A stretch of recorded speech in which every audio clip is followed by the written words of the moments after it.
अस्सलाम वालेकुम नाज़रीन, मैं हूं आपकी होस्ट युसरा बलोच और आप देख रहे हैं रोही एट 10। उम्मीद करते हैं कि आपकी सुबह बहुत अच्छे से गुजर रही होगी। यकीनन हम हर सुबह एक इस जस्तजू में भी घर से निकलते हैं और कोई भी चीज़ हम करते हैं कि हमें कुछ सीखने का मौका मिले, कुछ नया सीखें। लर्निंग आपकी एज के साथ साथ, आप कितनी भी एज हो, लर्निंग आपकी हमेशा चलती ही रहती है और हमारी भी कोशिश रहती है कि हम रोज़ का कोई अच्छा ऐसा टॉपिक आपके लिए लेके आएँ जिसमें आपको अच्छा से अच्छा सीखने को मिले और रोज़ आपकी सीखने में कुछ नया एडिशन हो। आज हम इसी तनाजुर में टैक्स पर बात करेंगे कि पाकिस्तान में टैक्स के निज़ाम को किस हद तक मुनसिफाना बनाया जा सकता है या उसको देखा जाता है। तो इस पर आज हमारे साथ स्टूडियो में मौजूद हैं Malik Khadim Hussain Metla, general secretary Multan tax bar हैं। सर, आपको वेलकम करते हैं शो में। थैंक यू सर, कैसे हैं आप? जी अल्हम्दुलिल्लाह, थैंक यू। उसके साथ हम जो हफ्ते की स्टोरीज़ रही हैं उन पर बात करेंगे। हमारे सीनियर रिपोर्टर स्टूडियो में मौजूद हैं महार इमरान। सर, वेलकम करते हैं आपको शो में। Thank you so much Yusra. अल्हम्दुलिल्लाह है, बिल्कुल ठीक हो। सर, थोड़ी सी टैक्स पर बात करना शुरू करते हैं कि जो टैक्स है पाकिस्तान में, टैक्स के निज़ाम को आप किस हद तक मुनसिफाना समझते हैं कि कैसे है टैक्स का निज़ाम? बिस्मिल्लाहिर्रहमानिर्रहीम। टैक्स निज़ाम के मुनसिफाना होने की तो मैं तो बिल्कुल इससे एग्री नहीं करता कि हमारे मुल्क में कोई मुनसिफाना मतलब है वो चल रहा है निज़ाम। एक तरफ़ा है, गवर्नमेंट इदारे अब मनमानी करते हैं, कानून की कोई पाबंदी नहीं करता। आप जब मर्ज़ी चाहें किसी की दुकान को सील कर दें, किसी की इंडस्ट्री को छापा लगा के उसका रिकॉर्ड उठा लें, उसका जो है ना फिर उनको यानी मुख्तलिफ़ तरीके से वो करके चेक ले लेने कि अच्छा जी बग़ैर असेसमेंट, बग़ैर किसी ऑडिट, बग़ैर किसी उसके कि अच्छा जी आप मजबूर कर देना कि आपने जो है ना ये सेल्स टैक्स है या इनकम टैक्स है कि आपने ये टैक्स देना है। तो और इसी तरह हम जब अब पहला मरहला होता है कमिश्नर अपील का, वो डिपार्टमेंट का ही यानी FBI का ही एक ऑफिसर होता है, तो वहाँ भी वही माइंडसेट चलता है उस वाला FBI वाला ही। तो वहाँ भी ऐसा कोई वो यानी टैक्स पेयर को या जो भी एग्रीव्ड पर्सन है तो उसे कोई ऐसा रिलीफ ऐसा नहीं मिलता। फिर हम चले जाएं, उसके बाद दूसरा है ट्रिब्यूनल का। अब गवर्नमेंट ने जो हम से मैं इसको यानी कोई रिकॉर्ड से या कोई डॉक्यूमेंट से साबित नहीं कर सकता, लेकिन जो हमारी अंडरस्टैंडिंग है तमाम वकला बिरादरी की वो ये है कि गवर्नमेंट ने जो भी अदल देने वाले टैक्स के ख़ुसूसन उसमें, तो उनको ये क्या हुआ है कि आप जी स्टे के लिए कोई ना कोई कंडीशन लगा दें, कोई पेमेंट की वो कर दें, कहीं भी चले जाएं 30%, 20%, 25%, इवन के अगर वो टोटली गलत ऑर्डर है फिर भी स्टे जो है ना आपको उसमें मिलता है कुछ ना कुछ पेमेंट करके। अलबत्ता ट्रिब्यूनल में कुछ हमें फौरी तौर पे रिलीफ मिल जाता है इनकम टैक्स अपील ट्रिब्यूनल में, तो वहाँ ये सूरत हाल है। हाँ, अलबत्ता जो केसेस की डिसीजन है वो तो ज़ाहिर है जज ने या यानी जो भी अदलिया के वो हैं उन्होंने अपने हिसाब से मेरिट के हिसाब से वो देखना है।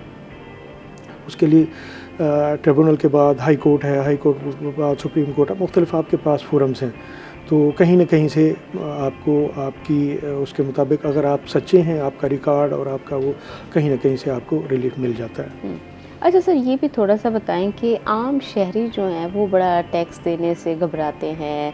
कभी टैक्स का नोटिस देने वाले घर के बाहर आए तो वो मिलने से इनकार कर देते हैं और लेने से इनकार, 2-2 3-3 चक्कर लग रहे होते हैं। तो सर ये क्या है कि हाँ देखिए, हर मुल्क का निज़ाम जो है इंटरनली एडमिनिस्ट्रेशन का है या दिफा का है, उसको एजुकेशन ले लें, उसको सेहत के हवाले से ले लें, तो हमें टैक्स पे ही बुनियाद रखते हैं हम।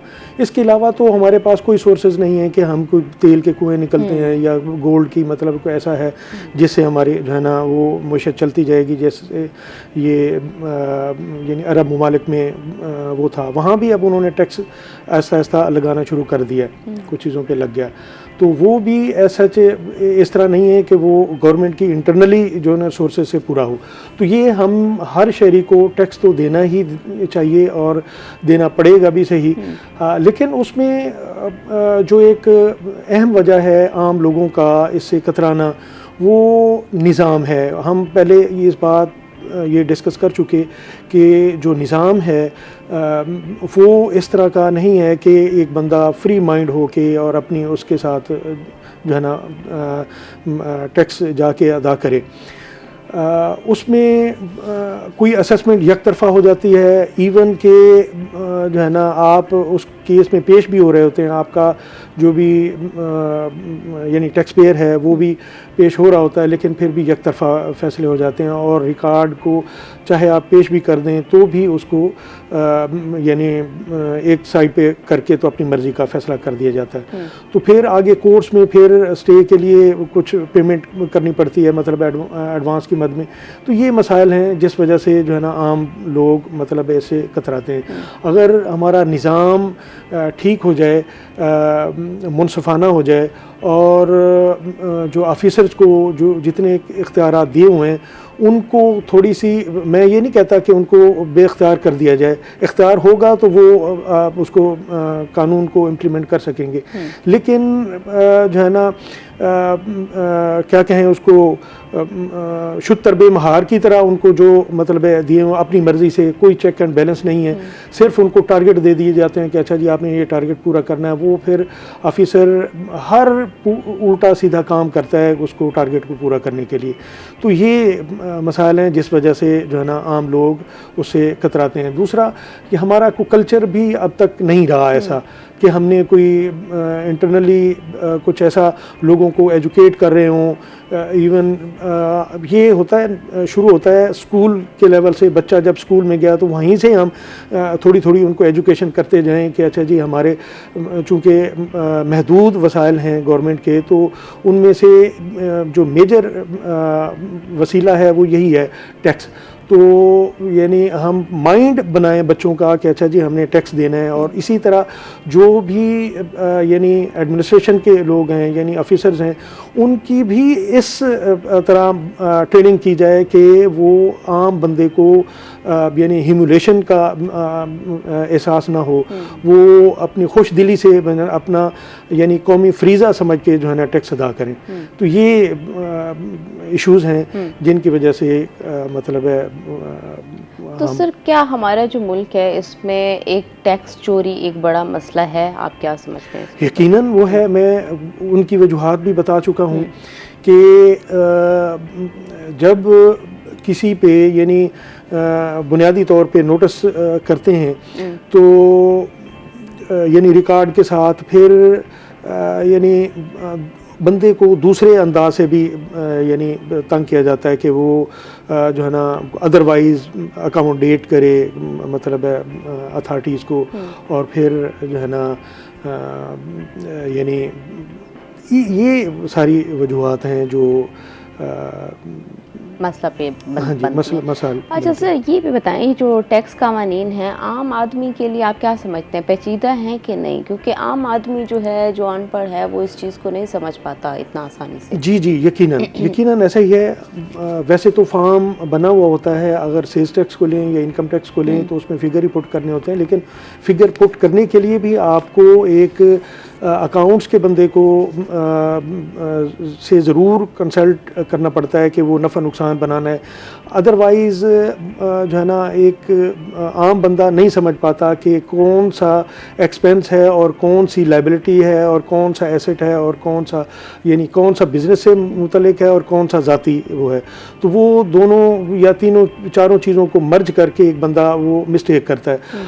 नॉर्मली वेल्थ स्टेटमेंट फाइल करते हुए आम बंदा ये समझता है कि जो आज की कीमत है ना मैंने वो मतलब दर्ज करनी है। हर साल वैल्यू बढ़ती है, मतलब आपके साथ वाला कोई प्लाट है, फ़र्ज करो इमूवेबल प्रॉपर्टी है, कोई प्लाट बिका तो वो आपने समझ लिया कि मेरा प्लाट भी अब इतने का है। ऐसा इस तरह नहीं होता।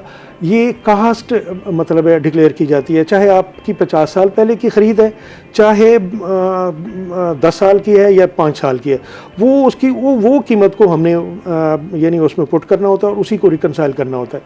अदरवाइज़ तो जो हाजिर मार्केट वैल्यू है वो उसको तो रिकनसाइलेबल ही नहीं है, उसका डिफरेंस कहाँ डालेंगे, क्योंकि उसका जो प्रॉपर्टी आपने अक्वायर की वो आपकी आमदनी टैक्स अदा करने के बाद जो आमदनी आपके पास बचेगी, अपने फैमिली को ख़र्च करने के बाद जो बचेगी, सेविंग होगी, उससे आपने एसेट ख़रीदना है। अगर वो उसमें मौजूदा वैल्यू को यानी पुट कर दिया जाएगा तो वो डिफरेंस है वो कहीं पे रिकनसाइल नहीं होगा। तो इसलिए फिर अथॉरिटीज़ के पास ये एक टूल चला जाता है कि अच्छा जी, एक बंदे ने अपनी प्रॉपर्टी 10 लाख की ख़रीदी थी, 50 लाख की उसने डिक्लेयर कर दी, तो 40 लाख के लिए वो नोटिस आ जाता है कि अच्छा जी बताएं जी कहाँ से है। तो वो एक बेसिक गलती हम करते हैं। तो इस तरह यानी आम लोगों के लिए ये कानून नहीं है। इसके लिए आपको लाजमन जो है ना किसी प्रोफेशनल से कंसल्ट करना पड़ता है और करना भी चाहिए, क्योंकि ये यानी अब सबसे पहले आपने गोशवारा फाइल करना है, फिर उसके बाद अथॉरिटीज़ अपने हिसाब से ऑडिट करती हैं, उनकी अपने टूल्स हैं, उनके पास इंफॉर्मेशन होती है डायरेक्टली मुख्तलिफ इंस्टीट्यूशंस से। आपने प्लाट ख़रीदा है तो जो है ना रजिस्ट्री ब्रांच से उनको इन्फॉर्मेशन जाती है, इवन नादरा से गाड़ियाँ रजिस्ट्रेशन है तो वहाँ से इन्फॉर्मेशन जाती है, तो वो भी फिर रिकनसाइल करते हैं आपकी डिक्लेरेशन से। तो ये आम बंदा वैसे उसको करना भी नहीं चाहिए, अपने ज़रूर किसी कंसल्टेंट से, लायर से जो कानून को समझता है उससे ज़रूर रब्ता करके उसे मशवरा करके फिर मशवरा फाइल करना चाहिए। अच्छा सर, सेल्स टैक्स और इनकम टैक्स में बुनियादी फ़र्क क्या है? हाँ, सेल्स टैक्स है कि जैसे हम लफ्ज़ को अगर हम गौर करें तो इसी में ही जवाब मौजूद है। सेल है सेल पे, यानी जब भी सेल होगी उसका नफ़ा नुकसान से कोई ताल्लुक नहीं है कि आपको बचा है या नहीं बचा। जो सेल प्राइस है उस पर टैक्स लगना है। अब आप स्टोर पे जाएं, वहाँ पे आप ने साबुन लिया तो उस पर जो है ना जो भी उसकी कीमत होगी जो कंपनी ने मुकर्रर किया उस पर सेल्स टैक्स अलग से मतलब चार्ज होगा। ठीक है। इनकम टैक्स है कि आपका खालिस मुनाफा क्या है, आमदनी क्या है। अगर आप बिजनेसमैन हैं तो खालिस मुनाफा यानी आपके एम्प्लॉइज़ हैं, किराए की बिल्डिंग है, आपके जो है ना जो भी बिज़नेस को कंडक्ट करने के लिए अखराजात हैं वो मिन्हा करने के बाद खालिस मुनाफा जो आपको बचा तो वो उस पे टैक्स है। जबकि जो सेल्स टैक्स है वो सेल पे है, उसका नफ़ा नुकसान से कोई ताल्लुक नहीं, सेल पे है। जो भी सेल्स टैक्स एक्ट जिस प्रोडक्ट पे यानी अप्लाई होगा वो चाहे 1 रुपये की हो या 1000 रुपये की, उसमें मैन्युफैक्चरर को मुनाफा है नहीं है, कम है या ज़्यादा है, उस पे उसने सेल्स टैक्स गवर्नमेंट को अदा करना है कंज्यूमर से लेके। और ये एंड कंज्यूमर का यानी जो हम लोग वो चीज़ कंज्यूम करते हैं तो उस पे ये ऐसा चार्ज है, बिजनेस मैन पे नहीं है। चलें जी, गुफ्तगू यहीं से दोबारा कंटिन्यू करेंगे। अभी मुझे ब्रेक के लिए कहा जा रहा है। नाजरीन, अभी हम जाते हैं ब्रेक पे, कहीं मत जाइएगा, हमारे साथ रहिएगा।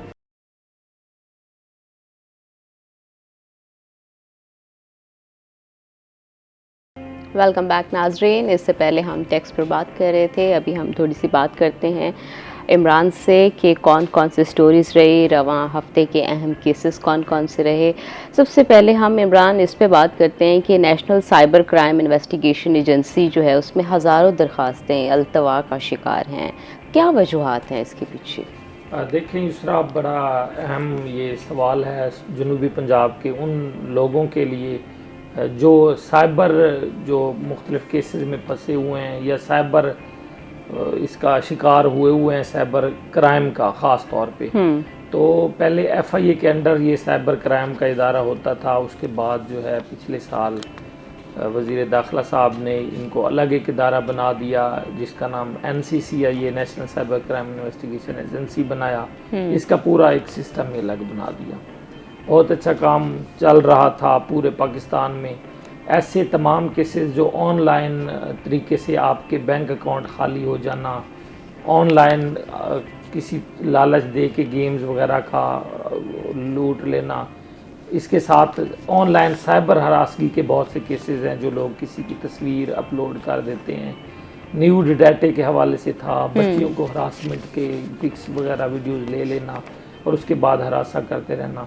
तो इन तमाम चीज़ों को टैकल करने के लिए जो है ये साइबर क्राइम इन्वेस्टिगेशन एजेंसी इदारा बनाया गया था और बड़ा अच्छा काम भी कर रहा था। फिर क्या हुआ कि कुछ करप्शन की शिकायत हुई, कुछ लोग पकड़े गए लाहौर में और दीगर जगहों पे जो किसी भी साइल को जो है वो ब्लैकमेल कर रहे होते थे। फिर इस इदारे पे जो शफकत की एक नज़र है वो ख़त्म हो गई और इस वक्त मुल्तान में सिर्फ 4 तफ्तीशी अफसरान हैं जो काम कर रहे हैं। और मुल्तान का मतलब मुल्तान जून है, आप बहावलपुर चली जाएँ, डीजी खान चली जाएँ, पूरा जून को हमारा ये मुल्तान का जो NCCA का ऑफिस है वो देखता है। इस वक्त 25,000 जो एप्लीकेशंस हैं वो पेंडिंग हैं, 8,000 इंक्वायरियाँ जो पेंडिंग है, रेड हो नहीं रहे, पकड़ धकड़ हो नहीं रही और जो साइबर क्राइम जुराइम में मुलविस लोग हैं वो अपना जो है उनको एक खुली छूट मैं समझता हूँ मिली हुई है। तो यहाँ पे ना तादाद कम है बहुत ज़्यादा। 4 लोग किस तरह पूरे जनूबी पंजाब की वो तफ्तीशें भी देखें, हाई कोर्ट के कोई केस हों तो वहाँ पे भी जाके पेश हों, उसके बाद हेड अफसरान के ऑफिसर जो इनके इस्लामाबाद में या किसी हेड ऑफिस में जाना होता है तो इन्हीं में से लोग जाएं। तो इनके पास ना बिल्कुल अच्छा वसाइल नहीं है, गाड़ियाँ नहीं है, फ्यूल नहीं है, ये सारी चीज़ों को मिला के सफ़र कर रहा है। तो यहाँ का वो मजलूम कर रहा है जिसके साथ साइबर हरासगी हो रही है, जो लुट रहा है, जिसकी अकाउंट खाली हो रहे हैं, जो ऑनलाइन। और आजकल ये अकाउंट वाले स्कैम तो बहुत ज़्यादा हो गए ATM के। बिल्कुल, जब से डिजिटलाइजेशन हुई है तो लोगों ने जैसे डिजिटल दौर आता है तो लोग भी उसी तरह से ढल जाते हैं, वो डिजिटल जराइम शुरू कर देते हैं। तो आगे वाले वक्त में तो और ज़्यादा है। जैसे इन दिनों में आप देखें कि फेसबुक पे वीडियोस हमारे हुक्मरानों की भी बनी हैं, हुक्मरानों की डेफिनेटली AI का बहुत ज़्यादा गलत इस्तेमाल किया जा रहा है। के तहत मुकदमा दर्ज कराया था, उनकी वीडियो भी बन गई और किसी की भी बन के किसी को हरासा कर लेना। तो फौरी तौर पे इस इदारे को बहुत ज़्यादा एक्टिव रहना चाहिए। और मैं यहाँ पे आपके इस प्रोग्राम के और इस क्वेश्चन के तवज्जो से मैं वज़ीर दाखिला मोहसिन नकवी साहब से ये गुजारिश करूँगा कि इनको जो है इस इदारे पे ख़ास तौर पे वो नज़र करम करें, मुल्तान को ख़ास तौर पे देखें कि 25,000 दरख्वास्त 25,000 लोगों के साथ मतलब कि साइबर जुराइम बहुत बड़ा नंबर है जो कि इस वक्त पेंडिंग है जी, जो एप्लीकेशन देखी तक नहीं गई। और ये फिगर एक साल का मैं बता रहा हूँ, साल से लड़की जा रही है वहाँ अपनी कि ये हुआ है लेकिन कोई नहीं हो रहा, 6 महीने हो गए, 8 महीने हो गए, एक साल से एप्लीकेशन। अच्छा, ये बड़ा अनफॉर्चुनेट है। एक तरफ हम कहते हैं कि आप घबराएं नहीं, आप NCCI जाएं, आप किसी से डर के घर पे छुप के नहीं बैठें, लेकिन आगे जब इदारों की कारकर्दगी की तरफ आते हैं तो वो भी काफ़ी सुस्त है, अमला नहीं है, इस तरह के मसाइल हैं। तो डेफिनेटली एक बंदा जो ये एक तरफ ये सुन रहा है काफ़ी वो भी कंफ्यूज होगा कि एक तरफ आपने जाना है NCCI, आपने डरना नहीं है, घर नहीं बैठना, दूसरी जानिब ये भी कहा जा रहा है कि आप ब्लैकमेलिंग का शिकार लगाते रहेंगे, आपको काम ही नहीं होगा। एट द एंड ब्लैकमेलिंग ही उसका रिजल्ट निकलना है, उसने उसी का ही शिकार होना है जब केसेस का। अच्छा इमरान, थोड़ा इसके ऊपर भी रोशनी डालें कि जाली वकला के खिलाफ पंजाब बार में इन एक्शन है, क्या कार्रवाइयाँ हो रही हैं जो जाली वकलाज, आप तो ज़्यादा बेहतर तरीके से। देखिए 14-15 साल हो गए हैं मैं भी इसमें इस फील्ड में मौजूद हूँ, कोर्ट रिपोर्टिंग करता हूँ, वकला के साथ सारा दिन मेरा ताल्लुक़ रहता है। लेकिन ये जो दौर है ना बड़ा सुनहरा दौर इसलिए भी है कि vice chairman Punjab bar council Khawaja Qaiser Butt और उनकी तमाम जो टीम है जो मेंबरान पंजाब बार कौंसिल हैं, ये अभी मुंतखब हुए हैं, 2-3 महीने हुए हैं। उसके बाद इन्होंने सबसे पहला काम यही किया कि जो जाली वकला हैं उनके खिलाफ क्रैकडाउन जो है वो किया जाए। अब हैरान कुन मैं आपको बात बताऊं युसरा कि यहाँ पे जो मुख्तलिफ लॉ की यूनिवर्सिटीज़ हैं वो यूनिवर्सिटी को कोटा दिया गया था कि आपने 1 साल में 50 स्टूडेंट देना है, हमें किसी को दिया गया था 1 साल में 100 स्टूडेंट देना है।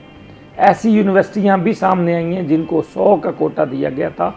ऑन रिकॉर्ड में आपको बात बता, 310 1 साल में उन्होंने स्टूडेंट डिग्रियां ले गए हैं, मतलब कि 210 जाली डिग्री मिल मिला करके पंजाब बार के अंदर बैठे हुए लोगों से पूरे एक सिस्टम से वो खिलवाड़ करके कि जिसके पास अथॉरिटी नहीं है, आपके पास अथॉरिटी नहीं है 101 डिग्री या 101 बच्चे को पास करने की, आप कैसे 350 या 300 से ज़्यादा बच्चों को वो कर रहे हैं। अभी Khawaja Qaiser Butt vice chairman Punjab bar council ने बड़ा अहम इकदाम उठाया है। 15 मई तक उन्होंने वार्निंग दी है कि जिन वकला ने 2 नंबर तरीके से ये डिग्रियां ली थी या जाली डिग्रियां थी, इनमें सिंध की यूनिवर्सिटी हैं, इनमें पेशावर की मुख्तलिफ यूनिवर्सिटियाँ, शाह भटाई यूनिवर्सिटी का बाकायदा नाम लिया गया प्रेस रिलीज में कि वहाँ से जो है वो बहुत ज़्यादा स्टूडेंट्स जाली डिग्रियों, हायर एजुकेशन कमीशन में रिकॉर्ड ही नहीं है, वो लाइसेंस लेके लोगों की जिंदगियों के साथ खेल रहे हैं। अब ये देखें, किसी बंदे के मर्डर का केस उन्होंने लड़ना है जिसके पास वकालत की डिग्री ही नहीं है और जाली लाइसेंस लेके उसको तो उसने फांसी पे फंदे पे लटकवाना है, या जिसकी जिंदगी भर की जमा पूंजी, उसकी जमीन का टुकड़ा किसी ऐसे वकील के हत्थे चढ़ गए हैं और वो क्या बनेगा, उसने अंत में खुदकुशी करनी है, क्या इंसाफ नहीं मिला।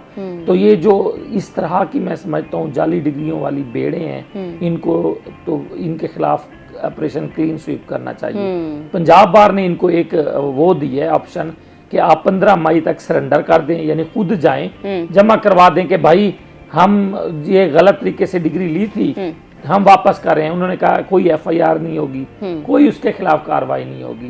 15 मई के बाद ऑपरेशन क्लीन स्वीप शुरू करेंगे, जो फिर हत्थे चढ़ गया वेरिफिकेशन हम खुद करेंगे, उसके खिलाफ मुकदमात भी दर्ज होंगे, क्रिमिनल कार्रवाई भी होगी, जुर्माने भी होंगे और जो भी फिर प्रोसीडिंग्स हैं लॉ में उनके खिलाफ वो की जाएगी। तो इस वक्त जो है आपका जो क्वेश्चन है, बहुत से वकला सामने आए हैं जिन्होंने डिग्री नहीं की थी, लाइसेंस लेके वो वकालत कर रहे हैं। अच्छा इमरान, इसमें ये भी थोड़ा बताएं कि उन्होंने जो टाइम ड्यूरेशन दिया है उसमें कुछ वकला ने आके एक्सेप्ट किया, कॉन्फेस किया कि ये जाली डिग्री थी। ये इदारा है लाहौर में पंजाब बार का, अभी डाटा ना लिया गया। अच्छा, ये भी वहाँ कहा गया कि आपका नाम रिवील नहीं किया जाएगा। अच्छा, नाम रिवील नहीं किया। हाँ, अच्छा, ये उन्होंने कॉन्फिडेंशियल रखा है कि जिसने गलत तरीके से लिया है उसको ये छूट दे रहे हैं, चुप करके हैं, उसका नाम सामने नहीं। हाँ, बाद में अगर सामने आ गया तो फिर अखबारात में भी उनकी तस्वीरें देंगे, फिर जुर्माने भी लगेंगे, फिर प्रेस रिलीज भी जारी होंगी और उनको बेनकाब किया जाएगा। तो इसलिए कुछ भी कहना कि कितने वकीलों ने सरेंडर कर लिए कबल इस वक्त होगा, क्योंकि इसको तो अभी पंजाब बार खुद कॉन्फिडेंशियल रखी खड़ी है। ये कर रहे होंगे, जारी बात है, जो नहीं कर रहे। कोई नंबर शेयर नहीं किया गया अभी तक के, लेकिन ये बताया गया है कि हजारों की तादाद में जाली डिग्री हैं और HEC को कह दिया है, तो पंजाब बार कौंसिल खुद पैसे फीस पे करके उनकी डिग्रियां चेक करवा रही है हर वकील की। जिस वकील जो वकील है उसकी डिग्री चेक हो रही है। और आपने देखा होगा कि अभी हमारे मोअज़्ज़िज़ जस्टिस साहबान से लेके पंजाब बार में अंदर और ओहदेदारान की भी पिछले वक्तों में जाली डिग्रियों के स्कैंडल सामने आए और उनको हटा दिया गया। जो बंदा जज बन गया है, जो बंदा पंजाब बार का मेंबर बन गया, जो ओहदेदार बन गया, पता चला है बाद में जाली डिग्री है। तो ये एक अच्छा जो है इस मौजूदा वाइस चेयरमैन और एग्जीक्यूटिव मेंबर की मौजूदगी में एक अच्छा सिलसिला शुरू हुआ है। नाज़रीन, गुफ्तगू यहीं से फिर कंटिन्यू करेंगे, अभी ब्रेक पे जाते हैं, हमारे साथ रहिएगा।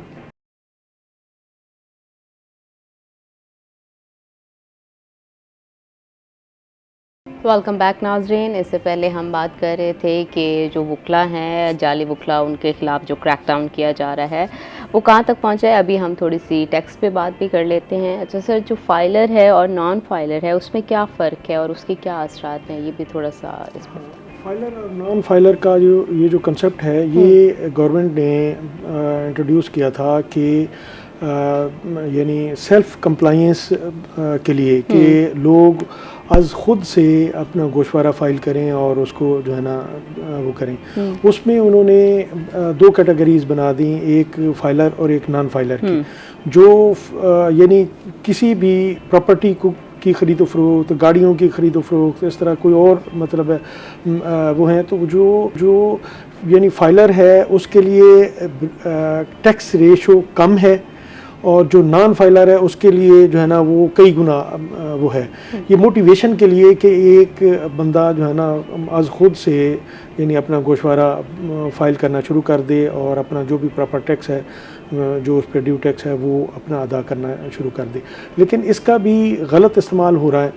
हमारे ये आप चले जाएं वसीका नफीसों के पास या कई एक दीगर लोग भी जिनका यानी प्रॉपर्टीज़ या गाड़ियों के साथ देना लेना है, तो वो ये करते हैं कि एक बंदा नॉन फाइलर है, उसको आया, हाँ जी अपना शनाख्ती कार्ड दें, ईमेल एड्रेस दें, मोबाइल नंबर दें, और उस पे जो है ना उनका एनटीएन बनाया, उसी वक्त ही गोशवारा नील का फ़ाइल किया और जान छुड़ाई, वो फाइलर हो गया। उसके बाद जो है ना अब लेट फाइलर की भी एक कैटेगरी बनाई है उन्होंने, तो वो लेट फाइलर में भी कुछ ना कुछ यानी रिड्यूस हो जाता है टैक्स, तो वो फौरी तौर पे उनको जो है ना रिलीफ मिल गया, और उसके बाद उन्होंने फिर नहीं एफबीआर के उसमें जाना, ना गोशवारा फाइल करना।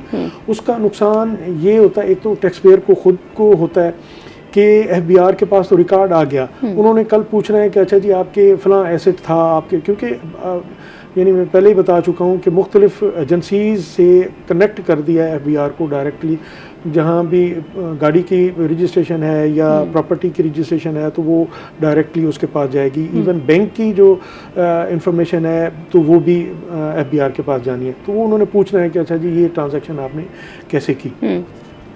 तो उसमें ये होता है कि एक बंदा अपना यानी एक एसेट अगर क्रिएट किया है, गाड़ी ली है या मकान लिया है या प्लाट लिया है, तो इसका मतलब है वो उसके सफिशेंट सोर्सेज हैं, जो भी बिहाइंड उसका यानी सोर्स है इनकम का, तो वो फिर उसके बाद गोशवारा चूँकि उसने फ़ाइल नहीं किया तो फिर वो कंसीलमेंट और दीगर चीज़ें जो है ना, बल्कि उस पर फिर कई गुना टैक्स भी बढ़ जाता है, और फिर एफबीआर के पास ये अथॉरिटी भी है कि वो डायरेक्टली बैंकों से पैसे निकाल लें, तो वो निकाल भी लेते हैं, तो फिर परेशानी बढ़ जाती है।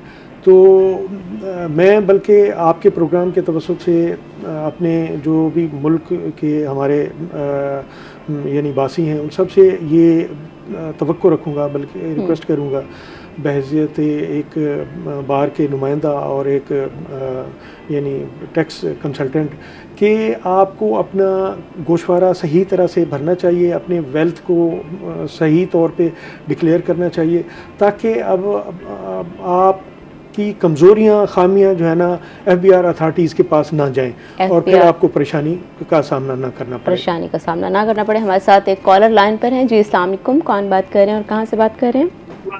मुजफ्फरगढ़ से लाहौर से बात कर रहा हूँ जी। क्या सवाल है आपका? सवाल ये है बेटा मेरा, आप ये बताएं, मैं आपसे भी सवाल करता हूँ। एक डिसेबल इंसान है, उसको हुकूमत ने माफी दी हुई है, इस्तना दिया हुआ है टैक्स से। मेरे वालिद की तरफ से मुझे एक शॉप हुई, मैं उसका रेंट खा लेता हूँ बैठकर, लेकिन मुझे टैक्स वाले अमूमन हरासा करते हैं। मैं टैक्स ऑफिस गया, मैं अपना फैसले की कॉपी लेकर गया, मुझे फैसला डिग्री मेरे बहन भाइयों ने जो मुझे डिग्री करा कर दी दुकान, उसका डिग्री की कॉपी लेकर गया, मैं अपने डिसेबली का कार्ड लेकर गया, मैं अपना आईडी कार्ड लेकर गया डिसेबली का, लेकिन वो उधर चले जाए ऐसा हम करते हैं। उनके जो है ना जो छोटे प्यादे होते हैं वो आते हैं और सर कोई मिठाई लगेगी, डिसेबल से भी ये लोग मिठाई मांगते हैं, खुदारा कोई जुनता है इन्हें, जुनता है मूवमेंट से भूल गई है। ये 18वें स्केल पर बैठे हैं, क्या बेशर्माई है इस मुल्क में। डिसेबल को तो बचते हैं, मेरा हाथ डिसेबल है, मैं जाता हूँ दफ्तर, अच्छा वो इरादा करते हैं, आप यकीन कीजिए, डराते हैं कि हम यूं कर देंगे, हम आपको रेस्ट कर लेंगे, हम आपको जमता ना। मेरे बहन भाइयों ने सबने मुझे दुकान दी है ना, मेरे वालिद की तरफ से मिली है ना। ठीक है। अच्छा मैं डिसेबल हूँ, मुझे कानून में माफी दी है, सपना दी है, ये कौन होते हैं ऑफिस वाले? ठीक है, थैंक यू, आपका सवाल आ गया है सर। इस पे मैं इसमें अपने भाई से, साथी से ये रिक्वेस्ट करूँगा, देखें आप हम घर में बैठ के या मतलब अपने पास कोई क्वालिफ़िकेशन का सर्टिफिकेट रख के तो हम क्लेम नहीं कर पाते। मैं ये भाई मेरे ये ना समझे कि कोई मेरी यानी मुखालफत में कोई बात कर रहा है, मैं एक कानून की बात कर रहा हूँ। तो देखें जब भी एग्जाम्शन हमने लेनी है या कोई फैसिलिटी के हम क्लेमेंट हैं तो उसका ये नहीं तरीका कि हम अपने पास वो इन्फॉर्मेशन रख के और कहें कि अच्छा जी ये इसकी वजह से मुझे एग्जाम्शन है। नहीं, उसका तरीका ये है कि आपने गोशवारा फाइल करना है। गोशवारे में कॉलम है कि अच्छा जी आपकी एग्जाम्पशन है, तो आप एग्जाम्पशन वाले कॉलम में लिखेंगे, लेकिन आप अपनी इनकम पूरी लिखेंगे। जो भी आपको कानून ने इस्तिस्ना दिया है वो आप वहाँ पे वो करेंगे। अच्छा फिर अच्छा आपके पास जो सर्टिफिकेट है उसको साथ अटैच कर दें। अच्छा अटैच कर दें, फिर FBI की तरफ से अगर आपको नोटिस आता है तो आप उनको यही 4 लाइनें लिख के कि अच्छा जी मैं फ़लाँ माजूरी के तहत या फ़लाँ कानून के तहत मुझे एग्जाम्पशन है, तो ये जो है ना और ये मेरी एविडेंस है मुझे यानी क्वालिफ़िकेशन का, तो उससे उन्हें मिलनी है। यकीनन ये जाते होंगे वहाँ पे किसी भी ऑफिसर से मिले, तो इस तरह वो तरीका नहीं है कि आप जाके मिलें और वो अपने तौर पे वो छोड़ दे। देखें ऑफिसर्स के पास कोई इख्तियार नहीं है कि आपका नाम NTN की लिस्ट से निकाले या FBR के रिकॉर्ड में से निकाले। वो अलग एक डिपार्टमेंट है IT का जहाँ पे ये डेटाबेस होता है। इनके पास तो इंफॉर्मेशन FBR ने भेजनी होती है कि अच्छा जी ये फ़लाँ बंदा है और उसने प्रॉपर्टी एक्वायर की है या उसकी फ़लाँ इनकम है, तो उस पर जो है ना ये टैक्स वो नहीं दे रहा, तो आप नोटिस करें। तो ये असेसमेंट करनी है ऑफिसर ने। तो अगर कोई ऑफिसर अच्छा होगा तो आपकी वो सर्टिफिकेट से मतलब है प्रॉपर डॉक्यूमेंटेशन के साथ, प्रॉपर डॉक्यूमेंटेशन होगी तो वो इन्हें एग्जाम्पशन मिल सकती है। कहीं भी अगर नीचे ऑफिसर नहीं देता, अगली अपील में मिल जाएगा इनको। ओके, तो उसका तरीका एक और कॉलर हमारे साथ लाइन पे हैं जी। अस्सलाम वालेकुम, कौन बात कर रहे हैं और कहाँ से? सलाम जी, मैं इमरान गाजी बात कर रहा हूँ। खादिम मित्रा साहब जनरल सेक्रेटरी साहब से मैं बात करना चाहूँगा। जी जी जरूर। उनसे सवाल करना है कि बहुत सारे अफराद ऐसे हैं कि हमने सुना है कि 1 करोड़ के करीब हमने फॉलोअर कर लिए हैं, और फॉलोअर होने के ऊपर उन्होंने बड़ा जोर भी दिया जी कि हर शख्स को फॉलोअर होना चाहिए। लेकिन बहुत सारे अफराद ऐसे हैं जैसे हमारा है कि हम इनकम टैक्स रिटर्न में फाइल करने की जो एक्सेप्शन है उसमें शामिल है, लेकिन जब कोई प्रॉपर्टी हम बेचे अपनी खानदानी या विरासती और किसी और जगह पर खरीदे तो हमसे टैक्स काट लिया जाता है। तो इसके ऊपर क्या हुकूमत को कहा गया जी कि ऐसा टैक्स जो गरीब अफराद हैं, जो किसी को 1950 की प्रॉपर्टी है, अगर वो आज बेची और दूसरी जगह पर खरीदना चाहता है तो उसको कोई राहत हासिल है, हुकूमत उससे भी फॉलो करके टैक्स लेगी और फिर उसके बाद सारी जिंदगी उसको कहा जाएगा जी कि रिटर्न भरते रहें। जी थैंक यू जी मतलब साहब। देखें कानून में तो यही है, जब भी आपने अपने एसेट को क्रिएट करना है या इनकम कहीं पे क्लेम करनी है या इनकम आपने एक्सपेंस करनी है, खर्च करनी है अपने आप पे, तो आपको गोशवारा फाइल करना है और उसकी एग्जेम्पशन है या जो भी उसका जो है ना कानून ने जो तरीका दिया हुआ है उसके तहत आपने उसको क्लेम करना है। अगर कोई विरासती प्रॉपर्टी है उसको बेचा है तो देखें FBR के पास या अथॉरिटीज़ के पास इसकी कोई इन्फॉर्मेशन नहीं है कि ये विरासती आ रही है या जो है, जब तक कि आप साबित नहीं करेंगे। और यकीनन जो आपकी विरासती प्रॉपर्टी है उससे आप सेल से कोई अगर एसेट आ रहा है यानी पैसे आ रहे हैं, उसने आगे उसको आपने कहीं इन्वेस्ट करना है, तो भी आपने FBR के रिकॉर्ड में लाना है कि अच्छा जी ये मेरी फ़लाँ प्रॉपर्टी थी और ये विरासती थी, इसको मैंने बेचा है और ये मेरे पास जो है ना। जहाँ तक आपने बेचने पे यानी प्रॉपर्टी अगर है तो बेचने पे जो टैक्स है 236C वो तो कानून के मुताबिक लगना ही लगना है, ठीक है। और अगर आपका वो नहीं बनता, टैक्सेबल आमदनी नहीं है अदरवाइज़ आपकी, तो फिर आपको वो रिफ़ंड देना है FBR ने। अगर आपकी टैक्सेबल आमदनी कोई और है तो के अगेंस्ट जो भी ड्यू टैक्स है उसमें आपकी एडजस्टमेंट हो जानी है। और इसी तरह आप ख़रीदते हैं तो भी इसी तरह 236K उसमें आपने लगना है, तो वो भी आपका एडजस्टेबल है, अगर इजाफी है तो उसको रिफंड करना है। नाज़रीन अभी हम जाते हैं एक छोटी सी ब्रेक पे, ब्रेक से वापस आएंगे तो गुफ्तगू यहीं से कंटिन्यू करेंगे, हमारे साथ रहिएगा।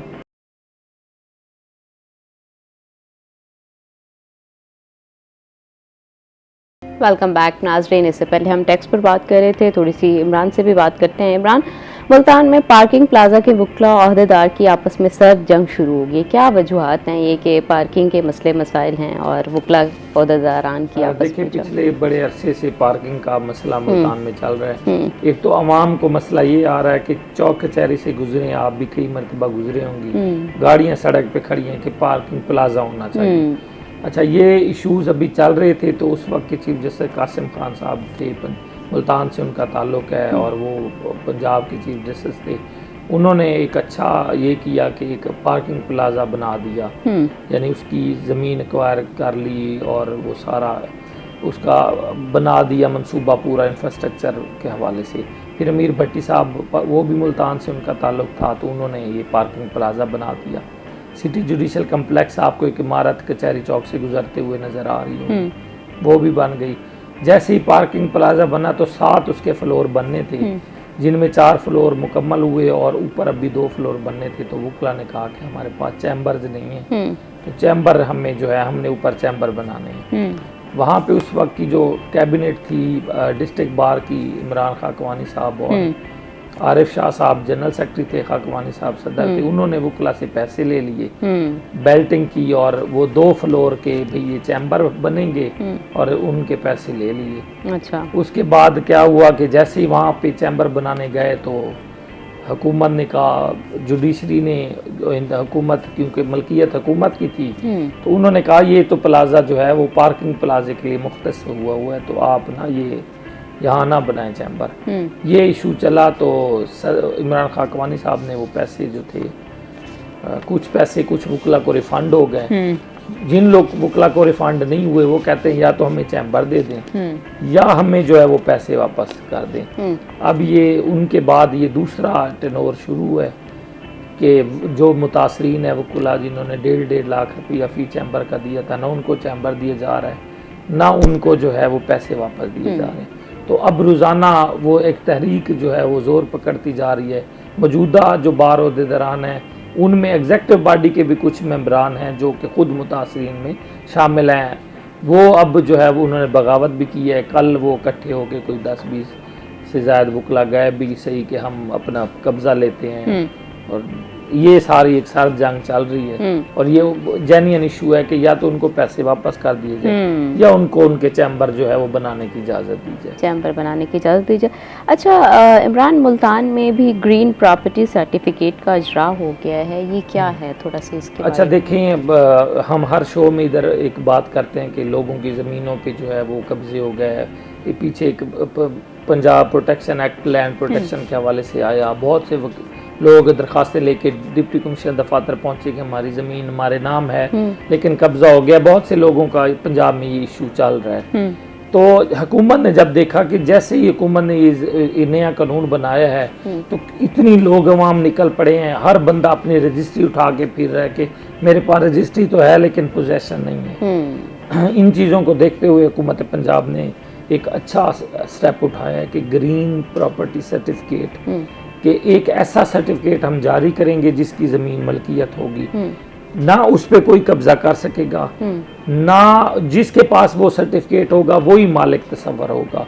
जिस तरह ये रोले होते हैं अदालतों में केसेस के, ये वो उनसे बचने के लिए नया सिस्टम शुरू हुआ है। मुल्तान में भी शुरू हो गया। 900 रुपये फीस है। अगर आपका कोई प्लॉट है, वो वंडा तकसीम हुआ है और आपके नाम है और आप उसमें रह रही हैं, तो आप फौरी तौर पे लैंड रिकॉर्ड सेंटर जाएं, उन्हें कहें कि ये मैं फीस 900 रुपये है, ये मेरी जगह है, अपनी रजिस्ट्री लेके जाएं, इसका कोई रोला अदालत में कोई केस नहीं चल रहा, मुझे सर्टिफिकेट दे दें। जैसे वो सर्टिफिकेट आपको मिल गया तो फिर दुनिया की कोई ताकत जो है आपके उस प्लॉट पे कोई कब्जा, कोई अदालत में केस नहीं कर सकेगी। यानी कि कोई कब्जों से बचने के लिए, लिटिगेशन से बचने के लिए ये एक नया सर्टिफिकेट हुकूमत जारी की, जिसके पास होगा वही ऑनर तस्वर होगा और वही ऑनर तस्वर होगा।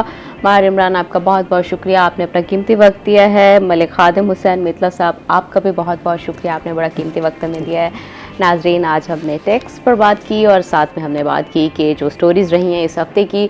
अभी हम जाते हैं ब्रेक पे, ब्रेक से वापस आएंगे तो नए मेहमानों से आपका तारुफ कराएंगे। हमारे साथ रहिएगा।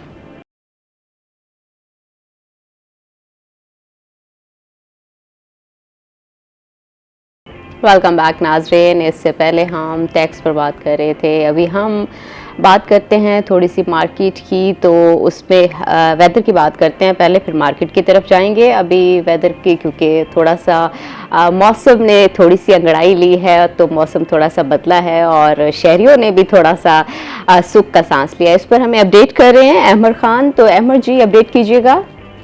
जी बिल्कुल, मुल्तान में मौसम की सूरत हाल के हवाले से बात करें तो मुल्तान में गुज़श्ता रोज़ बारिश से जो है मौसम जो है वो काफ़ी हद तक जो है वो कदरे बेहतर हो चुके हैं। इसी हवाले से आज दिन भर जो है वो मतला जो है वो बरारूद रहने का इम्कान जो है वो भी ज़ाहिर किया गया है। महकमे मौसमियात के हवाले से मज़ीद बात करें तो महकमे मौसमियात के मुताबिक आज कम से कम दर्जा हरारत जो है 25 सेंटीग्रेड रिकॉर्ड किया गया और ज़्यादा से ज़्यादा दर्जा हरारत 40 तक जाने का इम्कान जो है वो ज़ाहिर किया गया है। हवा में नमी के तनासुब की बात करें, हवा में नमी का तनासुब जो है 32% देखा गया और साथ साथ एयर क्वालिटी इंडेक्स जो है 193 पॉइंट्स जो हैं वो रिकॉर्ड किए गए हैं। महकमे मौसमियात का मज़ीद ये कहना है कि आइंदा 24 घंटों के दौरान मुल्तान समेत जनूबी पंजाब भर में मुख्तलिफ औकात में जो है वो मुख्तलिफ मकामात पर जो है वो बारिश की पेशन गोई जो है वो भी की गई है और साथ साथ मज़ीद जो है महकमे मौसमियात का ये कहना है कि आइंदा हफ्ते जो है वो गर्मी शदीद बढ़ने का इम्कान जो है वो ज़ाहिर किया गया है। दर्जा हरारत जो है वो 45 से जो है वो ज़्यादा जो है वो रिकॉर्ड किया जाएगा और साथ साथ महकमे मौसमियात का मज़ीद ये भी कहना है कि आज 24 घंटों के दौरान जो है मुल्तान समेत जनूबी पंजाब भर में बारिश का इम्कान जो है मुतवक्की है। साथ साथ तबी माहिरीन का भी कहना है कि शहरी जो हैं पानी का इस्तेमाल ज़्यादा से ज़्यादा करें ताकि गर्मी से पैदा होने वाली बीमारियों से बचा जा सके। जी बहुत शुक्रिया अहमद आपका। और अभी हम थोड़ा सा मार्केट की तरफ चलते हैं और सब्जियों और फलों के रेट जानते हैं। उसके ऊपर हमारे साथ मौजूद हैं जुहेब मार्केट से। जुहेब, अपडेट कीजिएगा। जी बिल्कुल, मुल्तान शहर में अगर हम सब्ज़ी और फलों की कीमतों के हवाले से बात करें तो सब्ज़ी और फलों की कीमतों में उतार चढ़ाव का जो सिलसिला है वो जारी है और आम मार्केट और उसके साथ साथ जो सरकारी नर्ख है उसमें वाज़ेह फ़र्क जो है वो देखने में आ रहा था। मार्केट रेट्स की पहले बात कर लेते हैं तो मार्केट में आलू जो है वो 30 रुपये फ़ी किलो के हिसाब से फ़रोख्त किया जा रहा है, जबकि जो सरकार ने रेट मुकर्रर किया है वो 16 रुपये है। इसके साथ साथ अदरक जो है वो 340 रुपये फ़ी किलो, जबकि सरकारी रेट जो है वो 270 रुपये फ़ी किलो जो है वो मुकर्रर सरकार की जानिब से जो है वो किया गया है। जबकि अगर हम बैगन की बात करें तो आम मार्केट में बैगन जो है वो 45 रुपये फ़ी किलो के हिसाब से जो है वो फ़रोख्त किया जा रहा है, जबकि जो सरकार का रेट है वो 30 रुपये फ़ी किलो जो है वो मुकर्रर है।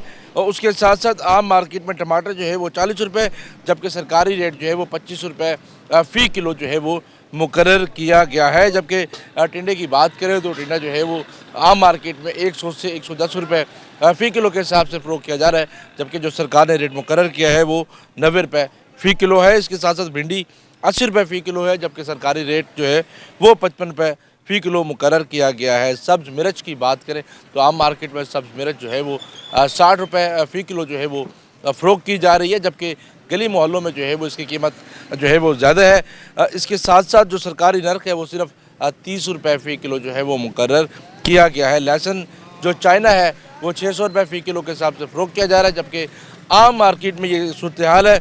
सरकार का जो रेट है वो 530 रुपये फ़ी किलो के हिसाब से मुकर्रर किया गया है।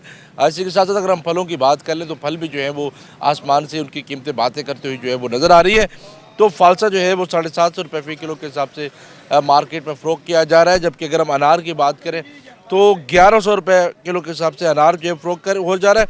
पपीता जो है वो 350 रुपये फ़ी किलो के हिसाब से मुल्तान शहर की मार्केट में फ़रोख्त किया जा रहा है। जबकि अगर हम स्ट्रॉबेरी की बात करें तो 250 रुपये फ़ी किलो के हिसाब से स्ट्रॉबेरी जो है वो फ़रोख्त की जा रही है। उसके साथ साथ अगर हम तरबूज की बात करें तो 80 रुपये तरबूज का रेट चल रहा है और खरबूजा 150 रुपये फ़ी किलो के हिसाब से जो है वो हमें उसकी फ़रोख्त जो है वो देखने में आ रही है।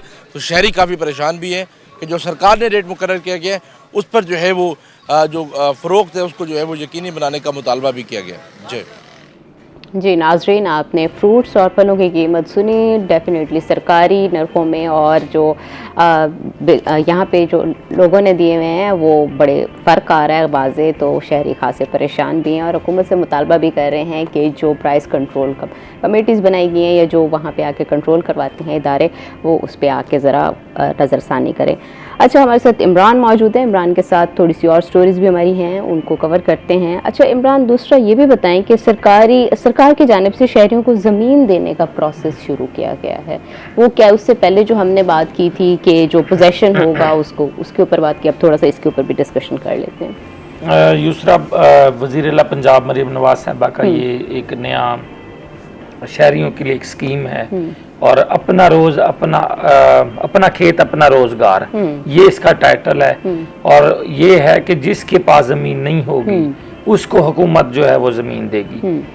हुआ ये कि हुकूमत के पास बहुत से ऐसे रकबे हैं जो कि गैर आबाद पड़े हैं, बंजर पड़े हैं मलकियत हुकूमत के, या तो लोग कोई कब्जा कर लेते हैं या वो खाली पड़े रहते हैं। तो हुकूमत ने सोचा कि ऐसा करें कि इन रकबों को हम शहरियों को दे दें 10-10 साल की लीज पे। क्या होगा, शहरी वो काश्त करेंगे मुख्तलिफ चीज़ें, उसका जो बेनिफिट होगा हुकूमत को ही होगा ना। वो लोग, एक तो लोग उसमें अपना मजदूरी के हवाले से लोग अपना तवानाइयाँ वहाँ सर्व करेंगे, जो प्रोडक्शन होगी वो मुल्क के लिए ज़्यादा फ़ायदा। तो अपना खेत, अपना रोज़गार। पूरे डिप्टी कमिश्नर को, पूरे पंजाब के डिप्टी कमिश्नर को ये हुक्म हुआ कि अपने अपने एरिया में देखें कितनी ज़मीन हुकूमत की पड़ी है जो बंजर पड़ी है। तो बाकी जगहों की तो मैं बात नहीं करूंगा, मुल्तान से रिलेटेड मैं बात आपको बताऊं कि यहाँ तकरीबन 400 के लगभग जो यहाँ पे निकली है ज़मीन, 400 एकड़ के लगभग। वो मुल्तान सिटी में तो नहीं थी, सदर में थी। तो अब जो है इसका बाकायदा तौर पे प्रोसेस शुरू कर रहे हैं। 2 मई से इसकी एप्लीकेशन है, 18 मई तक लोग जमा करवा सकेंगे। एलिजिबिलिटी इसकी ये है कि जो बंदा जिसके नाम ज़मीन नहीं होगी या 10 मरले तक होगी, 10 मरले का ऑनर होगा, वो बंदा अप्लाई करने के लिए एलिजिबल होगा। वो अप्लाई करेगा, हुकूमत क्या करेगी। अच्छा, इसमें एलिजिबिलिटी क्राइटेरिया भी सेट किया गया है कि जिसके पास 10 मरले होंगे वो 10 मरले या जमीन नहीं होगी। अच्छा, ये नहीं है कि कोई जिसके पास 500 एकड़ है, 20 एकड़ है, 50 एकड़ है, वो तो पहले ही अमीर है ना, उसको रोजगार की क्या जरूरत है, उसकी तो अपनी जमीनें पड़ी हैं। जिसकी अपनी जमीन नहीं होगी या 10 मरले तक होगी तो उसको ये 5 एकड़ जमीन मिलेगी, यानी 10 बीघे। तो वो 5 एकड़ की जमीन वो काश्त करेगा, 10 साल की लीज पे होगी। उसके लिए हुकूमत को कोई वो पैसे देने की जरूरत नहीं है। इवन के हुकूमत ने कहा कि हम खुद इसकी पर एकड़ की काश्त पे भी 50,000 रुपए जो है वो देंगे। अच्छा, पर एकड़ के उसके ऊपर 50,000 रुपए 50,000 रुपए देंगे इमदाद के। शुरू तो करें यार, बंदे अब बेरोजगारी बढ़ रही है, लोगों का वो मामला नहीं है उनके पास इतने। तो एक तो वो जमीन उनको मिलेगी, साथ हुकूमत कोई सब्सिडी भी देगी ताकि वो को अपनी पैदावार करे, कोई गंदम काश्त करे, कोई गन्ना करे, कोई भी सब्जियां करे, कुछ भी करे। तो ये एक अच्छी स्कीम है, 2 मई से 18 मई तक है। उसका सीधा एप्लीकेशन लिखें आप मुतलका डिप्टी कमिश्नर के नाम, असिस्टेंट कमिश्नर के नाम, अपने इलाके के असिस्टेंट कमिश्नर के ऑफिस जाएं, वहाँ पे एप्लीकेशन दें कि मेरी ज़मीन मेरे नाम नहीं है। हाँ, एक और भी क्राइटेरिया कि घर के अगर 10 फर्द हैं तो उनमें से एक बंदे को मिलेगी। अच्छा, ये नहीं है कि सारों को मिले। या मेरा घर है, वालिद है, हम भाई हैं सारे, तो एक बंदे को, या वालिद या कोई भाई कर ले, यानी कि एक फैमिली में एक बंदे को 5 एकड़ की जमीन। अच्छा, वो भी थोड़ा सा ये भी बताएं कि सिर्फ मर्द हजरात को या खवातीन को? ये वैसे मेरे लिए भी कंफ्यूजन है कि मर्द ही होंगे, लेकिन इसका भी कंफर्म नहीं है, मैं इस पे कोई बात नहीं करूंगा। लेकिन 2 मई से 18 मई तक के अपडेट कर दूंगा आपके अगले प्रोग्राम में। ठीक है, ये भी हम बता। अच्छा, ये भी बहुत बेहतर हो गया। अच्छा, मुझे ये भी बताएं कि सरकारी सतह पर गंदम खरीदारी सुस्त रवि का शिकार क्यों है? अच्छा, मैं ना जुम्मे वाले दिन अभी पिछले जो मेरा 24 अप्रैल को विजिट हुआ सरकारी गोदामों में, और मैंने पूरे मुल्तान का डाटा लिया। यूसरा, बड़ी हैरान कुन बात बताऊं कि एक मन गंदम भी सरकारी गोदाम में अभी नहीं आई थी। अच्छा। और 1.5 महीना हो गया, आपको भी पता है कि गंदम की फसल कटाई शुरू है 1.5 महीने से। 13 अप्रैल से तो गालिबन को स्टार्ट हो जाते हैं। हाँ, वो तो बैसाखी, चलो हम एक बैसाखी का मेला शुरू करते हैं, मैं 24 अप्रैल की बात कर रहा हूँ। अच्छा, इससे भी पहले 13 से पहले 1 अप्रैल से भी लगाएं तो पूरा महीना तो ये बनता है ना, एक मन गंदम भी हुकूमत को नहीं मिली, यानी सरकारी गोदामों में नहीं गई हो। उसका इशू क्या था?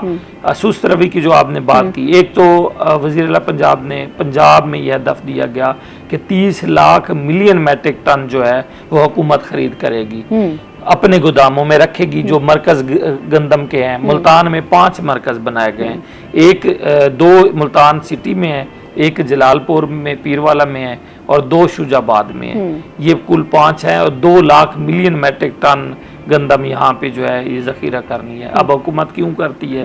आपको पता है सैलाब आते हैं हमारे मुल्क में, किसी तरह का कोई बहरान हो तो हुकूमत के पास ये गंदम वाफिर मकदार में मौजूद हो। एक तो खुद साख्ता ना हो, महंगाई बहुत ऊपर ना हो, ये चीज़ों को कंट्रोल करने के लिए हुकूमत गंदम या खाने पीने की चीज़ें ज़खीरा अवाम के लिए रखती होती है हमेशा से, तो ये रखना ज़रूरी होता है। अब क्या है, किसान ने क्यों नहीं दिया? हुकूमत ने 3500 रुपये मन के गंदम का रेट रख दिया और कहा कि 3500 में हमें फरोख्त करें पर मन। किसान हुकूमत को दे ही नहीं रहा। अब वजह क्या, किसान कहता है कि मेरे पास खुद आके जो मिडल मैन है, जो आड़ती हैं या जो ऐसे लोग हैं जो तिजारत कर रहे हैं, वो खुद हमें 3500 रुपये दे के, हमारी 3600 दे के, 3550 रुपये दे के हमारे फसलों से उठा के जा रहे हैं। इनका जो क्राइटेरिया था, ये हुकूमत का मुश्किल था कि किसान आए जिसके घर गंदम पड़ी है या जिसकी खेतों में जिसने वो करना है, पहले आए हमारे पास, इधर से एक CDR बनाए, बैंक में जमा करवाए, यहाँ से वो बारदाना गट्टू लेके जाए, वहाँ से वो गंदम उठाए, फिर हमें दे, फिर अगले 3-4 दिन बाद उसके अकाउंट में 3500 रुपये आ जाएंगे। किसान कहता है मैं पागल तो नहीं हूँ जो मैं फसलें के लिए 4 दिन इधर जलील भी होता रहूँ, फिर मेरे अखराजात आने जाने के फिर मैं उठाऊं और इनको जाके दूं, तो मेरे तो 100-200 रुपए कम हो जाएगा ना जो आने जाने का है। तो इसलिए वो मिडल मैनों को जो दे रहे हैं, और हुकूमत की जो पॉलिसी थी, मैं समझता हूँ वो थोड़ी गलत है, जिसकी वजह से सुस्त रवि का आपका क्वेश्चन था कि क्यों सुस्त रवि का शिकार है खरीदारी। ठीक है, पॉलिसी थोड़ी गलत है। नाजरीन, अभी हम जाते हैं एक छोटी सी ब्रेक पे, ब्रेक से वापस आएंगे तो गुफ्तगू को यहीं से शुरू करेंगे, हमारे साथ रहिएगा।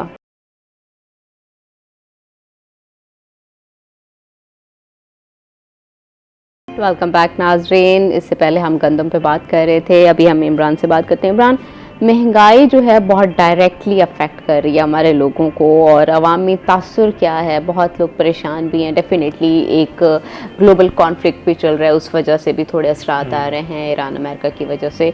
तो क्या तासुर है लोगों का इसके ऊपर? लेकिन तासुर तो हमेशा महंगाई तो यहाँ पे रही है, आपके सामने है। जो एक तो पॉलिसी ऐसी बनी है कि जो अमीर है वो अमीर होता जा रहा है, जो गरीब है वो बेचारा गरीब भी होता जा रहा है। हम महंगाई की बात देखें कि हमारे यहाँ पे बहुत सी इंडस्ट्रीज़ ऐसी थी जिनमें लोग कारोबार करते थे, काम करते थे। मैं मुल्तान की बात करूँ तो वो अब ख़त्म हो चुकी हुई है। टेक्सटाइल की हमारी पूरी इंडस्ट्री मुल्तान में तबाह हो चुकी हुई है। इसके अलावा बहुत सी ऐसी थी मुख्तलिफ कंपनीज थी बड़ी बड़ी जो छोड़ के चली गई हैं, जहाँ पे 200, 400, 500 बंदा, 1000 बंदा काम कर रहा था। अब वो भी बेरोजगारी जो है वो बहुत फैल रही है। ओवरऑल इस वक्त देखें कि मीशत दुनिया की मीशत के साथ पाकिस्तान की मीशत उसी तरह से डॉलर के साथ, आपको पता है हमारा भी ये चल रहा होता है सिलसिला। ईरान जो इसराइल की जो जंग है अमेरिका, उसमें भी आपको पता है महंगाई बहुत ज़्यादा बढ़ी है। और महंगाई बढ़ने से, क्योंकि पेट्रोलियम प्रोडक्ट्स क्या डायरेक्ट ताल्लुक हमारी महंगाई से है। जब तेल की कीमतें बढ़ती हैं, हमारी दालें, घर में खाने पीने की अशिया जो ज़रूरी हैं वो भी महंगी हो जाती हैं।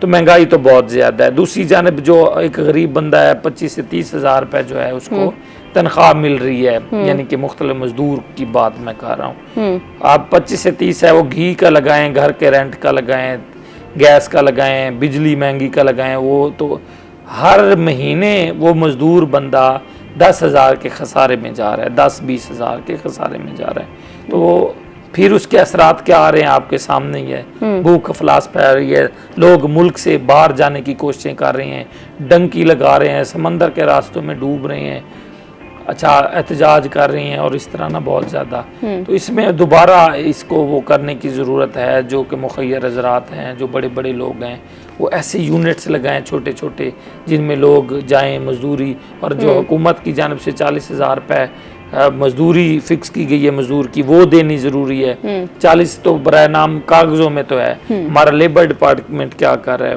वो जाए पता करे, देखे 25 से 30 हज़ार रुपये ओरिजिनल मिल रही है, हुकूमत ने कागज़ों में कहा हुआ है कि हमने 40,000 फिक्स कर रखी है। तो बहुत मजदूरों के बड़े मसाइल हैं, मजदूरों के बहुत बड़े मसाइल हैं। हमारे साथ रज़ा मलिक मौजूद हैं, उनसे हम बात करेंगे। जो सोमालिया के करीब बहरी कज़ाकों का हमला हुआ है एक शिप के ऊपर। सर कैसे हैं आप? मैं बिल्कुल ठीक, अल्हम्दुलिल्लाह। आप सुनाएं, आप खैरियत से हैं? मैं बिल्कुल ठीक हूँ सर। सर क्या कहेंगे इसके ऊपर? सर जो बहरी कज़ाकों का सोमालिया के करीब एक शिप के ऊपर अटैक हुआ है जिसमें पाकिस्तानी भी शामिल हैं, क्या इसकी हिस्ट्री क्या है, थोड़ा सा ये बताएं सर। देखिए, ये सिलसिला जो है वो 2023-24 में भी जो बड़े हमले किए गए थे बहरी कज़ाकों की तरफ से इन बहरी जहाज़ों को, जो बिलखसूस सोमालिया के साहिल के साथ साथ सफर कर रहे थे, खलीज अदन में जो है वो सफर कर रहे थे, उनको उन पर हमले किए जाते थे और उनको उन पर कब्जा कर लिया जाता था। उसके बदले में बड़े भारी तावान जो है वो वसूल किए जाते थे। इस हवाले से तो इंटरनेशनल मैरीटाइम ऑर्गेनाइजेशन है उनकी तरफ से और मुख्तलिफ तंजीमों की तरफ से जो है वो एक भरपूर रिएक्शन जो है वो सामने आया था। तो इन सिलसिलों में कुछ कमी आ गई थी, लेकिन अभी हालिया दिनों में ये हमले जो है वो बहरी कज़ाकों के दोबारा बढ़ गए हैं। और अभी जो जहाज ऑनर 25 जो कब्जे में लिया गया है, इसमें 11 पाकिस्तानी हैं जिनको जरगमाल बनाया गया। उसके साथ दीगर हमला भी जो है, क्योंकि जहाज का जो कप्तान है वो इंडोनेशिया से है और इसके को मुकम्मल तौर पर जो है वो कब्जे में ले लिया गया है। और ये जहाज जो है 21 और 22 अप्रैल के दरमियान जो है इस पर कब्जा किया गया है बरबेरा से मोगादिशु की तरफ जो है। जो रूट था इसका बुनियादी तौर पर एक ऑयल टैंकर है जो तेल लेकर जा रहा था, तो इस पर जो है वो हमला बोला गया है बहरी कज़ाकों की तरफ से और इस पर जो है वो कब्जा किया गया है। और जो देखिए ये जो 11 पाकिस्तानी है इनमें सुबह 3 से ज्यादा लोगों का ताल्लुक है। बलोचिस्तान गवादर फंसी के भी कुछ लोग जो है हमले में शामिल बताए जा रहे हैं। तमाम अभी इस हवाले से जो है वो मजीद तफसीलात सामने आना बाकी है और अभी तक जो है इनका कोई बाकायदा इस तरह से मुतालबा भी जो है वो सामने नहीं आ सका। लेकिन इस वक्त जो है वो बिल्कुल इसको जो सोमालिया का एक करीबी साहिल है उस तक जो है वो जहाज को ले गए और अब जो है वो बहरी कज़ाकों के कंट्रोल में है। इसके साथ एक और जहाज को भी जिसका नाम जो है वो स्वाड बताया जा रहा है, उसको 26-22 अप्रैल को जो है वो कज़ाकों ने जो है वो कब्जे में लिया और इसमें भी जो है बड़े लोगों को जो है वो साथ बना लिया गया है, बंदी बना लिया गया है, उनको भी जो है वो कब्जे में लेके। तो इस हवाले से जो शुमाली कज़ाकों के ज्यादातर वाक़यात में जो है वो तावान ही बुनियादी मकसद होता है, लेकिन अभी तक जो है वो बाज़ाब्ती तौर पर तावान की कोई सूरत हाल जो है वो सामने नहीं आई। और इस वक्त जो जहाज है वो सोमालिया के साहिल पुंतलैंड की तरफ से जाया गया है। तो अभी देखिए इस वाले से जो है हुकूमत पाकिस्तान ने भरपूर तरीके से जो है इस मामले को उठाया है और इंटरनेशनल ऑर्गेनाइजेशन के साथ मुकम्मल तौर पर राब्ते में है। अमली इक़दाम इस हवाले से उठाए जा रहे हैं और यकीनी तौर पर इंशाअल्लाह ताला ये जो कोशिशें हैं रंग लाएंगी और जो जगजमाली बनाए गए हैं हमला उनको रिहाई नसीब होगी और वो अपने घरों को पहुंच सकेंगे। अच्छा रजा साहब, ये भी बताइएगा कि जो मुतासरीन के ख़ानदान हैं उनको कोई यकीन दहानी कराई गई और हुकूमत बाज़याबी के हवाले से क्या इक़दाम उठा रही है अभी तक? देखिए जो हुकूमत के इक़दाम हैं वो सबसे बड़े जो है सफारती राब्ते हैं। यकीनी तौर पर सबसे पहला जो मरहला होगा वो सफारती राब्तों का होगा कि जो उनके मुतालबात को और जो एजेंसी इस हवाले से इन बहरी कज़ाकों के खिलाफ जो अमल पैरा रहती हैं उनसे जो है वो राब्ते जो है मुकम्मल किए गए हैं। मैं पहले जिक्र कर चुका हूँ कि जो इंटरनेशनल मैरीटाइम ऑर्गेनाइजेशन है और दीगर आलमी इदारों की जो है वो पाकिस्तान हुकूमत मुकम्मल तौर पर राब्ते में है, सफारती ज़राए जो है वो इस हवाले से काम कर रहे हैं। इसके साथ साथ जो यूरोपियन यूनियन नेवल फोर्स है उनसे भी इस हवाले से ताउन तलब किया गया है और उन्हें भी इस हवाले से मुदाखलत के लिए उनको कहा गया है कि वो इसमें अपना ताउन जो है वो पाकिस्तानी हुकूमत को जो है वो फराहम करें। और सोमालिया से भी बराह रास्त जो है वो रब्ता किया है कि पाकिस्तान की जो वज़ारत खारजा है वो डायरेक्ट सोमालियन गवर्नमेंट से भी जो है वो मौजूद है। और जबकि जहाँ ये जहाज ले जाया गया है पुंतलैंड की तरफ जो सोमालिया का जो साहिल है तो इस पर कब्जा करने के बाद इस जहाज को ले जाया गया है, तो वहाँ की भी जो मकामी इंतजामी है उससे भी जो है वो रास्ते में है पाकिस्तानी हुकूमत और यकीनी तौर पर जो ये कोशिशें काफी है रंग लाने। अच्छा रजा साहब, ये भी थोड़ा सा बताएं कि माजी में भी ये वाक़यात होते रहे हैं, ये वाक़या कोई नया वाक़या नहीं है, तो हुकूमत की जानिब से पहले कोई ऐसे स्टेप्स क्यों नहीं लिए गए थे? क्योंकि ये माजी में भी होते रहे हैं वाक़ये और अभी भी अनफॉर्चुनेट है कि दोबारा ये वाक़या हो गया है, तो क्या ऐसे इक़दाम क्यों नहीं किए गए हुकूमत की जानिब से? देखिए ये सिलसिला तो 2023-24 से MV ज़ुवैन जो है एक बड़ा जहाज था, दिसंबर 2023 में उसे अगवा किया गया। इसका MV अब्दुल्ला मार्च 2024 में किया गया था। ईरान के फिशिंग वेसल्स हैं और ये बुनियादी तौर पर जो है वो मुतालबात इनसे किया जाता है और इस हवाले से जो मेरीन सिक्योरिटी इदारे हैं तो वो इस हवाले से पहले कार्रवाइयाँ करते रहे हैं और इस हवाले से कोर्स भी तश्कील दी गई थी और भरपूर तरीके से इनका जो कमा करने की कोशिश की जाती है, जिसके बाद एक बेहतर सूरत हाल जो है वो पैदा हो गई थी। लेकिन अब एक मरतबा फिर जो है ये बहरी कज़ाक जो है हमलावर होना शुरू हो गए हैं उन तिजारती जहाज़ों पर जो खलीज अज़म से गुजर रही हैं सोमालिया के साहिल के साथ साथ। तो यकीनी तौर पर जो है आप एक मतलब फिर जितने भी ये मेरीन टाइम सिक्योरिटी इदारे हैं, ये इस हवाले से कोई लाएमल तय करके बनाकर तो इनके इन मामला के खात्मे के हवाले से जामे इक़दाम करेंगे। अच्छा रज़ा साहब, ये भी थोड़ा सा बताएं कि इस हवाले से फॉरेन ऑफिस क्या इक़दाम कर रहा है, कोई बैनुल-अक़वामी सतह पर सब मिल के इस मसले का कोई सोल्यूशन निकाले मुस्तक़बिल में, ताकि ये ऐसे वाक़यात ना हों? देखिए, ये तो बिल्कुल इस हवाले से जो है वो भरपूर तरीके से मैं बताया कि जो सफारती जरिया ही सबसे बड़ा जरिया है, और भरपूर तरीके से सफारती तौर पर जो है वो मल्टी डायमेंशन में जो है पाकिस्तानी हुकूमत ने जो है इस वाले से राब्ते शुरू कर दिए हैं।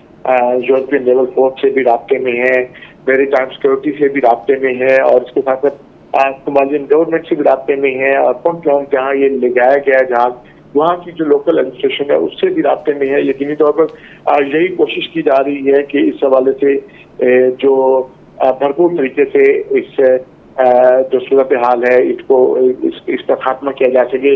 जहाज की लोकेशन ली जा रही है, तजाकों की नकल हरकत पर जो है वो नजर रखी जा रही है, बैनुल-अक़वामी मेरी टाइम सिक्योरिटी नेटवर्क के जरिए मालूमात हासिल की जा रही है।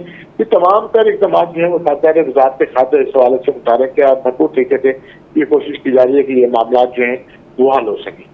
अच्छा रज़ा साहब, ये भी थोड़ा सा बताएं कि जो मुतासरीन हैं के ख़ानदान हैं, जो 11 पाकिस्तानी उस शिप में मौजूद थे, उनकी फैमिलीज़ की जानिब से कोई फैमिलीज़ इस इन्वेस्टिगेशन से जो भी कार्रवाई इक़दाम उठाए जा रहे हैं उससे मुतमईन नज़र आ रही हैं? कोई फैमिली का स्टांस आया है इसके ऊपर? देखिए, यकीनी तौर पर जिनके फैमिली मेंबर जो हैं वो यरगमाल हैं, तो वो किस तरीके से सुख सांस ले सकते हैं, और उनके लिए भी सबसे बड़ी उम्मीद जो है वो पाकिस्तानी हुकूमत भी है, और उनकी ये उम्मीद जो है जरूर बराबर होगी, और इसको जरूर हुकूमत पाकिस्तान ने इस मामले को सीरियसली लिया हुआ है, और भरपूर तरीके से सफारती तरीकों से जो है इस पर कोशिशें ताबशें जारी है, और यकीनी तौर पर ये बेहतर तरीके से जो है वो रंग लाएंगी। बहुत शुक्रिया रज़ा मलिक हमें ज्वाइन करने का। अच्छा इमरान, आप भी इस हवाले से कुछ ऐड ऑन करना चाह रहे थे? बहरी कज़ाकों का ये एक और मामला है। अभी महंगाई की बात हो रही है तो मैं भी इसको जो है उसके साथ ही जोड़ता हूँ। ये लुटेरे जो होते हैं ये शुरू से हैं। ये इमरान, अभी हम ब्रेक पे जाते हैं, ब्रेक से वापस आएंगे तो फिर यहीं से नाजरीन हम कंटिन्यू करेंगे। कहीं मत जाइएगा, हमारे साथ रहिएगा।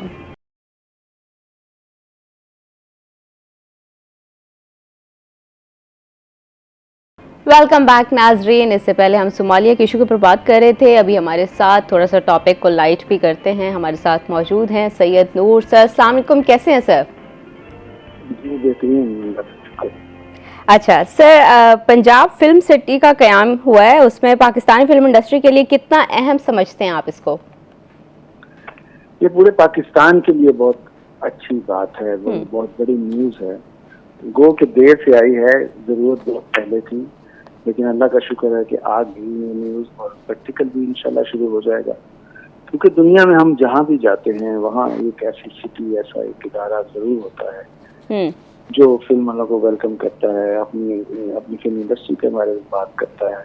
अगर आपको कुछ पूछना है वो बताता। तो हमारे यहाँ आप देखिए मशरक़ी पाकिस्तान, बांग्लादेश जो है, वहाँ बांग्लादेश बनने से पहले इतनी बड़ी सिटी और स्टूडियोज बन गया, ये गवर्नमेंट ने बना के दिया उनको कि उनकी फिल्म इंडस्ट्री तक जिंदा है, काम कर रही है। हमारे यहाँ नहीं था इधर, तो ये बड़ा इनिशिएटिव दिया है मरियम साहिबा ने, थैंक यू वेरी मच। अच्छा सर, ये भी बताएं कि क्या ये मंसूबा लॉलीवुड को दोबारा अरूज पर लेके जा सकता है? क्यों नहीं जा सकता, क्यों नहीं। अच्छा, देखिए वो एक दौर था जो खत्म हो गया। हर एक दौर होता है ना, एक दौर का खत्म, ये अपनी नया दौर शुरू हुआ है, नई फिल्म इंडस्ट्री शुरू हुई है, नए लोग आएंगे। हम तो चले जाएंगे, लेकिन जितने भी सीनियर लोग बचे हुए हैं उनसे इनको इस्तेफादा करना चाहिए और उनके साथ मिलकर कॉम्बिनेशन बनाना चाहिए। और डेफिनेटली नया दौर शुरू होगा फिल्म का, उस पर जाएगी फिल्म। अब चेंज हो गई है, फिल्म का मिजाज चेंज हो गया, वो पहले जैसा काम नहीं रहा। फिल्म छोटी और माफूक किरदारों पे बनती है जो लोग देखते हैं, जो जेन जी की पसंद है। लिहाजा ये जाएगी किसी और शक्ल में आगे जाएगी इंशाल्लाह। अच्छा सर, जो एक इस मंसूबे के तहत डेफिनेटली एक नया टैलेंट भी उसको भी मौके मिलेंगे, देखने को मिलेगा, और हमारे लिए बड़े ऑनर की बात है। सैयद नूर हमारी इंडस्ट्री का एक बहुत बड़ा नाम है और बहुत से लोग आपको देखना भी पसंद करते हैं, और अभी तक न्यू जनरेशन जेनजी तक देखती है आपकी उसको काम को। तो सर, नए टैलेंट को क्या आप दोबारा सिखाने की कोशिश भी करेंगे? बिल्कुल, देखिए मैं तो 15 साल पहले से कोशिश कर रहा हूँ। जब मैं पंजाब यूनिवर्सिटी में गया और उनसे कहा कि आप फिल्म पढ़ाएं ताकि मैथ कम्युनिकेशन के साथ लगा लें, वहाँ से शुरू, फिर सुपीरियर यूनिवर्सिटी में फिल्म शुरू हुई थी, PNU में शुरू हुई थी, NCA में शुरू हुई, तो आज हर जगह पढ़ाई जा रही है, लेकिन प्रैक्टिकल नहीं हो रहा। प्रैक्टिकल इसी तरह ही होगा कि बच्चे आके ऑन द सेट देखेंगे, सीखेंगे, असिस्ट करेंगे, और वो अभी और ऐसा भी हो सकता है कि हम बाहर से लोगों को बुलाएं और उनको कहें कि ये हमारे वर्कशॉप्स कराएंगे कहीं। तो सीखने का अमल जारी रहना चाहिए, और कोई वजह नहीं है कि पहले से अच्छी इंडस्ट्री ना डेवलप हो। अच्छा सर, थोड़ा सा ये भी बताएं कि क्या पाकिस्तान में फिल्म मेकिंग के लिए इंफ्रास्ट्रक्चर की कमी वाकई एक बहुत बड़ा मसला है? जी, ये शुरू से ही है। हम कैमरे रस्सियों से बांध के यूज करते थे, शॉट्स लेते थे, लाइटें ऊपर फट्टों पे बांधी हुई हैं। आज जब डिजिटल आ गया है तो वो अच्छी फैसिलिटी आई है, लेकिन आप जब एक्सपोज कर लेते हैं तो जब पोस्ट प्रोडक्शन की बारी आती है वहां आपके पास कुछ भी नहीं। पोस्ट प्रोडक्शन के लिए आपको बेहतरीन साउंड स्टूडियो, साउंड डिजाइनर चाहिए। पोस्ट प्रोडक्शन में बेहतरीन आपको कलर ग्रेडिंग वाले चाहिए जो फिल्म की सही शक्ल निकाल सकें। तो बैकग्राउंड म्यूजिक के लिए आप, मतलब ये सारी चीजें हैं। फिल्मिंग तो ठीक है, हो गई, वो हमारे पास कैमरे आ गए, सब कुछ आ गया, लाइट्स आ गई, लेकिन ये जो फिल्म का ये मरहला है ना, ये नहीं है। अब ये ड्रामा तो है नहीं कि आपने फिल्म सो दी, एडिट की और कुछ भी लगा के उसके पीछे म्यूजिक आपने टीवी पे चला दिया। ये जो 7.1 5.1 मसला है सनमा में, ये मसला है हमारे यहाँ, और इस मसले का हल होना चाहिए। अच्छा सर, थोड़ा सा ये भी बताएं कि जो पंजाब फिल्म सिटी का मंसूबा आया है, क्या आप समझते हैं ये हुकूमत की जानिब से देर से आया है या सही वक्त पर आया है? मैंने तो शुरू में कहा कि देर आज तो बहुत देर में आई है, बहुत पहले आना चाहिए था, और जैसे कि मशरकी पाकिस्तान में बना, यहाँ भी बन जाना चाहिए था, लेकिन अनफॉर्चुनेटली हमारे पाकिस्तान में फिल्म को हमेशा नजरअंदाज किया गया है। ये कुछ मरियम औरंगजेब साहबा बहुत इंटरेस्ट लिया उन्होंने और बड़ा काम किया, पॉलिसी बनाई, और मरियम नवाज साहबा को कन्विंस किया, और ये बहुत बड़ी बात है, हम तो मशकूर हैं उसके।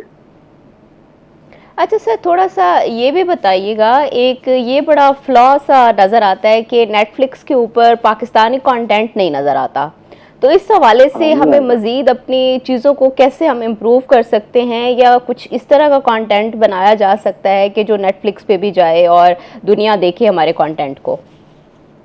देखिए, नहीं आएगा नेटफ्लिक्स पे। नेटफ्लिक्स बहुत टेक्निकली बहुत स्ट्रॉन्ग कंटेंट मांगती है, जो हमारे पास नहीं, जो मैंने अभी अर्ज किया आपको, उसमें 5.1 साउंड और ये, क्योंकि वो मोनो साउंड नहीं चलती वहाँ पे, हमारे टीवी पे मोनो साउंड चलती है हमारे। तो ये टेक्निकली वो देखते हैं फिल्म, एक दो फिल्म देखी थी, उनको भिजवाया, उनके साथ फ्रॉड किया गया, पता नहीं क्या किया गया, तो नाराज हो गए। तो लिहाजा जब तक आपका स्ट्रॉन्ग कंटेंट नहीं होगा वो नेटफ्लिक्स पे नहीं चलेगा। अच्छा सर, ये भी बताएं कि जो नौजवान फिल्म मेकर्स हैं उनके लिए आप क्या मैसेज देना चाहेंगे? इसको पैशन बनाएं, इसको फैशन ना बनाएं। फैशन म्हणजे मैं फिल्म मेकर हूँ, बैठे होते हैं मॉनिटर के आगे, नहीं, आप लाइट की पकड़ के लाइट मैन के साथ सेट करें, आप कैमरा उठाएं, लेंसेज का इस्तेमाल सीखें। ये सारी चीजें जब सीखेंगे तो आप फिल्म मेकर बनेंगे। यहाँ तो फैशन है कि डायरेक्टर आता है, कुर्सी में बैठकर उसका मॉनिटर रख दिया जाता है, कैमरा मैन लाइट करा रहा है, जो भी करा रहा है, जो भी शॉट बना रहा है वो बना रहा है। तो हमारे कुछ है भी 2-3-4 डायरेक्टर कराची में बहुत अच्छे हैं, जो नए हैं, लाहौर में हैं, जो खासे लोग हैं, लेकिन उनको वो मिलने फैसिलिटेट नहीं हो रहे। तो ये फैशन नहीं होना चाहिए नौजवानों के लिए, ये फैशन के तौर पर फिल्म मेकर ना बने। अच्छा सर, बहुत बहुत शुक्रिया। हमारे लिए बहुत ऑनर की बात है, आपने अपना बहुत ही ज़्यादा कीमती वक्त हमें दिया है और हमें ज्वाइन किया है सर। बहुत बहुत अगेन बहुत बहुत शुक्रिया, आपने हमें आपको मैं एक रिक्वेस्ट करना चाहूँगा, जी अपने प्रोग्रामों में ये खबरें पहुँचाते रहें, बात करते रहें, ताकि ये बात जो है ना, जो हमारे कहने से नहीं, आप लोगों के कॉम्बिनेशन के साथ भी आगे बढ़ती रहेगी। हर प्रोग्राम में, दूसरे तीसरे प्रोग्राम में आप इस बात को अप्रिशिएट कीजिए गवर्नमेंट को। और सर उसके लिए एक चीज, माजरत मैं आपको कट कर रही हूँ सर, उसके लिए सर एक ये भी बड़ी इंपॉर्टेंट बात है कि आप भी हमें ऐसे टाइम देते रहिएगा। मैं अभी से एक टांग पे खड़ा हो जाता हूँ। ठीक है sir, thank you so much, आपने अपना बहुत ज़्यादा कीमती वक्त हमें दिया है। जी नाज़रीन, आपने सुनी है सैयद नूर की गुफ्तगू। सैयद नूर डेफिनेटली एक बहुत बड़ा पाकिस्तान का नाम है, बहुत अच्छा काम भी इन्होंने किया है इस हवाले से, फिल्म मेकिंग के हवाले से। दूसरा ये कि इनकी अच्छी अच्छी मूवीज़ भी देखते रहते हैं। अभी हम जाते हैं ब्रेक पे, ब्रेक से वापस आएंगे तो गुफ्तगू को यहीं करेंगे। हमारे साथ रहिएगा।